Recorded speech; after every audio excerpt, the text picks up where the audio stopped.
We're going to be talking about some of the misconceptions there are around the world about America, some of the misunderstandings, some of the criticisms, and the reasons for them. Next is Johnny Antilon of the Philippines.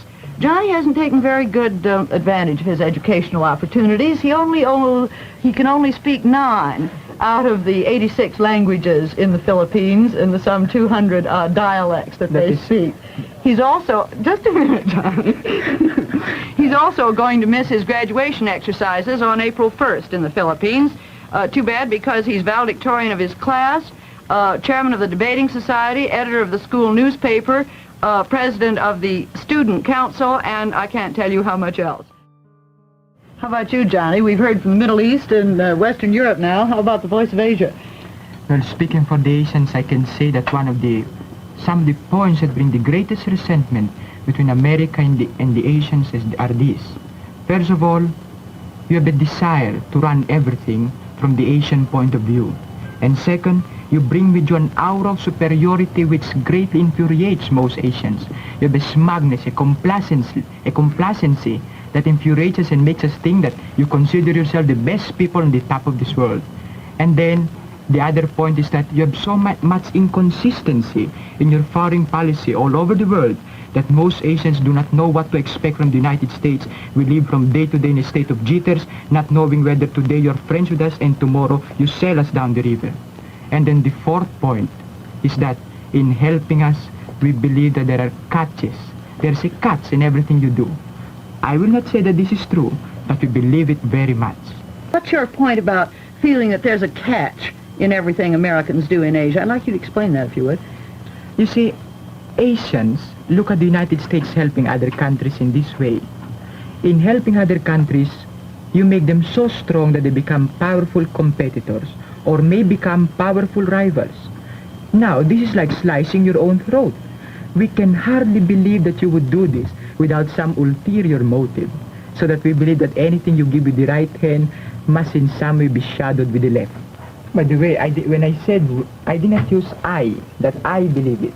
I said that is the general feeling in Asia, that there is something, a catch in all your motives and in all your purposes in Asia, and for that matter, throughout the world.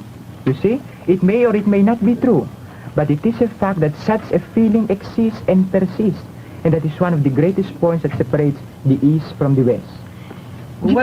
I'm sorry, go ahead, John. Well, what are you going to do about it? Do you think you can do something to dispel this? To dispel this is not our part. Since we suspect you, it is for you to make advances or to do some things that will cause us to believe you more, to trust you more, to feel that you're capable and worthy of our trust and confidence. Well, but for example, Johnny, we've been giving a great deal of aid to Asia. Yes, but you see, I will tell you. When you give aid sometimes to countries, you come there with that air, you know, where you say, well, our way is best. Your way is not so good. And if you don't take our way, well, that's just too bad. But you see how you backward people, you don't know what you're doing. We know what we are doing. In other words, there are times when they force aid upon us at a time when we do not like it. Or if they do not force aid upon us, you sometimes give us this aid without giving us a chance to participate in helping to build ourselves. That's what I meant when I was saying that America tended to employ big business tactics in world international politics. I'll clarify that point. For instance, in the few years after the war, you helped other countries and you gave them large gifts. But you should remember a wise saying that charity has a bitter taste. And you gave it as if you were giving out alms. But today you have a better program, I think. You give us a chance where we put up 50% of everything you give. And that makes us feel much better. It gives us a feeling that we're participating in this program of helping ourselves. When you talk about feelings of distrust toward America, is that true also? Do you also distrust British motives, or is it just America? I would like to bring out the fact that one primary reason for our distrust of America is our distrust for Britain and France and all those countries who went to Asia and exploited their poor little brown brothers. I won't say we exploited them. They had raw materials that they didn't know how to use. We went in, we gave them a lot of things, but we took back in return. That's why when America gives you so much, gives Asia so much, the Asians think they must want something in return. Now what is it? Now look, Peter, when you say that you go to Asia and you didn't exploit it, what do you mean? Look, when you went to Malaya, for instance, Yes. did you give them a chance to be educated on the same level? Did you give them public school educations? We're Did you give them a educating chance now. to be? Did you give them a chance to be educated in technical schools? Yes, you said you're educating them now, but now it's too late. You have allowed the trust, the distrust, and mistrust to build up. That I admit. That was Victorian and Georgian and Edwardian England. Whether it was Victorian, Edwardian, That's or before Georgian my England, I'm not I blaming accept you. no responsibility for what my country did before I was born. All right, I'll merely say that those facts did exist, and those facts still color our present I relations. grant you that. I wonder if that fairly penetrating observation is applicable elsewhere in the world. I wouldn't say that, for instance, not in Asia, because Asians have never felt that we needed psychological tricks in order to place ourselves on a par with America or any other country.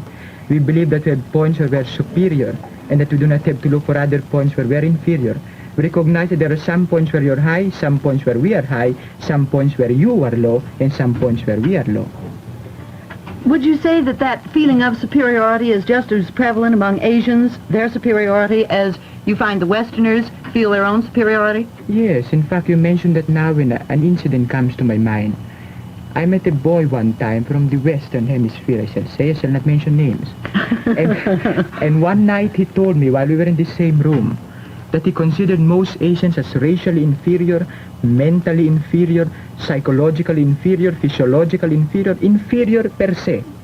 And it struck me, it surprised me, because just a few years ago, I had heard a Burmese boy use almost exactly the same words. A boy from Burma From Burma. used the same words. That is What right. did he say? He said that you were immature, shallow, unperceiving, unperceptive, and words like that. And that the Asians were the superior ones. That is right. Well, one way of finding out whether we are or not is getting together and knowing each other, but...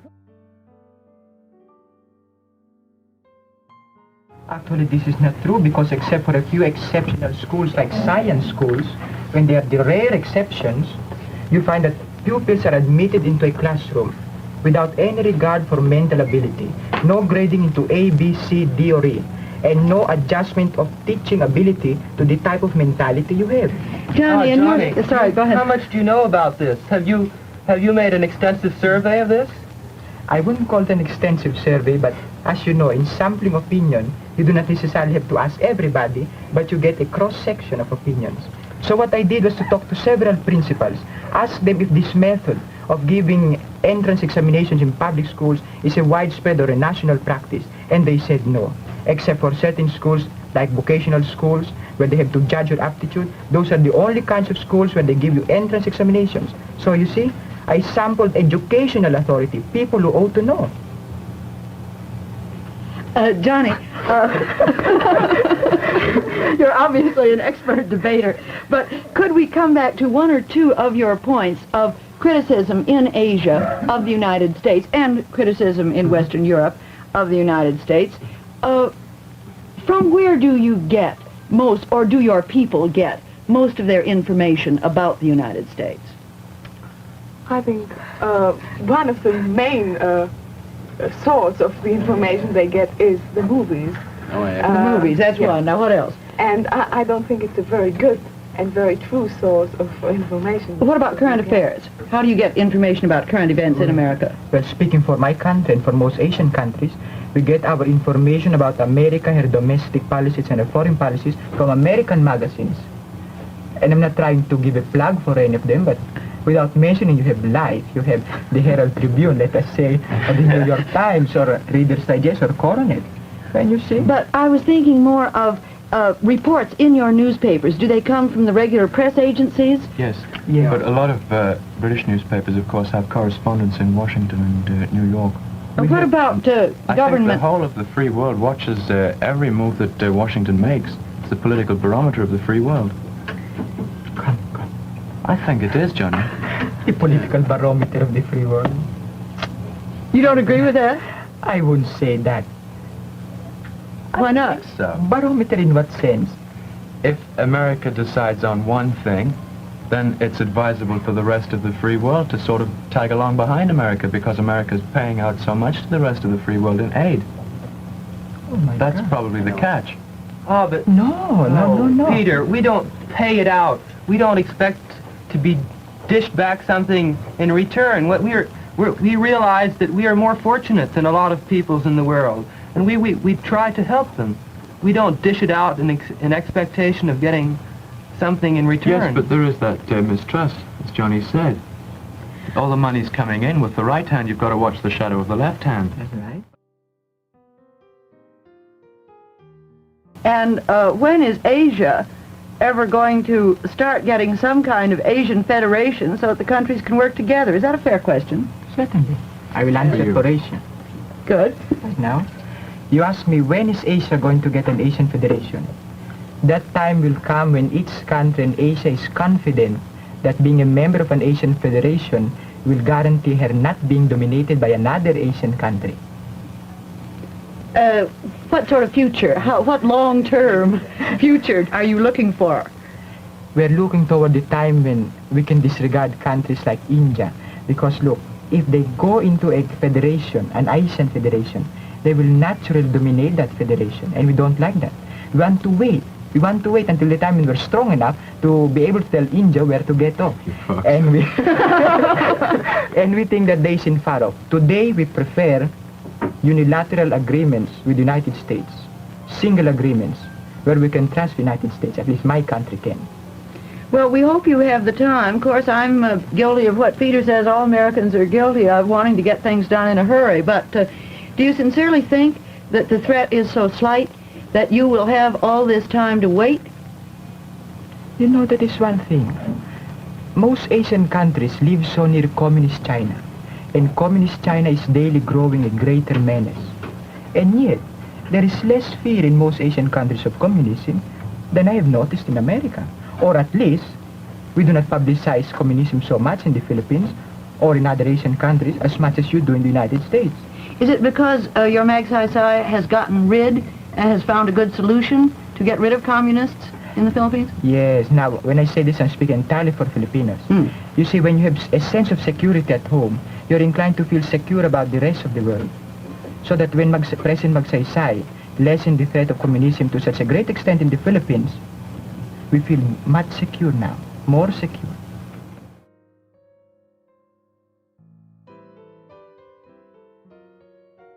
I don't know. I don't see any need for any European defense community when you have North Atlantic Treaty Organization, because NEDC is just a block of NATO, which is forming a club. Well, what about you, Eric? I'm sorry, go ahead. I'm just asking, from what you two have been saying, I gather the fact that one country is afraid to be less powerful than the other country. That's why I don't want to join the EDC. It's the same with the Asian No, but Federation. so what? Don't you trust each other? Aren't you friends? Does it matter whether he is weaker or you are weaker? So long as you help each other, don't you trust each Aren't other? you friends with India? Well, no, No, well, we are. not very. I would say that beside the Asian situation is different. Each country, most of the countries in Asia are trying to gain a distinct personality. So we cannot afford to join an amalgamation at this time, because that would erase our personality entirely. And you don't that is think what we feel. You don't think from what Eric said that France is trying to maintain a distinct personality of being individualistic No, and different? they I can think- come in a federation because they already have distinct personalities of their own. It is just a meeting of friends. Whereas if Asians come together, Asian countries which are new, that would be just like running one piece of hot plastic into another hot piece of plastic, and we don't want that. We want to build a personality first and then join together. Eric mentioned Indochina a moment ago. Have you got a 30-second solution for America as to what she should or shouldn't do in Indochina? I won't say what America should do in Indochina. It's really out of my province. But I do want to say that the people of Indochina desperately want their own freedom, their own right to call their country their own. And I believe that if France would give them an equivocal answer to the effect that they will have Indochina once this war is won, you will get a lot more support from Indochina than you already have. But Johnny, when will the war be won? I'm not a prophet. Well, isn't that more or less what happened in the Philippines? There was a serious communist menace in there until after the war, and the Filipinos really began to, the Americans left completely, And the Filipinos really began to deal with the problem themselves, and now Magsaysay seems to have it pretty much under control. That is true, John. Because when America left us to remove the communist threat in our own country, we had a country Johnny. to fight for. I'm sorry, that's a good...